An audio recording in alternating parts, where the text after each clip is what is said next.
I'm going to also give this poem called A Brave and Startling Truth. We, this people, on a small and lonely planet, traveling through casual space, past aloof stars, across the way of indifferent suns, to a sign which tells us it is possible and imperative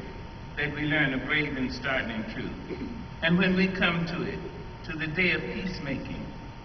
when we release our fingers from fists of hostility, when the curtain falls on the minstrel show of hate and faces sooted with scorn are scrubbed clean, when our sons and daughters no longer are raked up from the bruised and bloodied grass to lay them in identical plots in foreign soil, when the rapacious storming of the churches, the screaming racket in the temples have ceased, when we let the rifles fall from our shoulders and our children can dress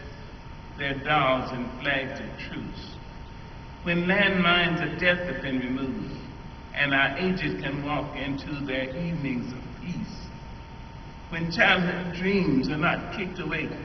by nightmares of sexual abuse, then we will confess, and not the pyramids with their stones set in mysterious perfection, nor the gardens of Babylon hanging as eternal beauty in our collective memory, not the Grand Canyon kindled into delicious color by western sunsets, nor the Danube flowing its blue soul into Europe, not the sacred peak of Mount Fuji stretching to the rising sun, neither Father Amazon nor Mother Mississippi, who without favor nurture all creatures in their depths and on their shoulders. Those are not the only wonders of the world. When we come to it, we, this people, on this minuscule globe, who reach daily for the blade, the bomb, the dagger, yet who petition in the dark for tokens of peace. We, this people, on this mote of matter, in whose mouths abide cankerous words which challenge our very existence, yet out of those same mouths can come songs of such exquisite sweetness that the heart falters in its labor and the body is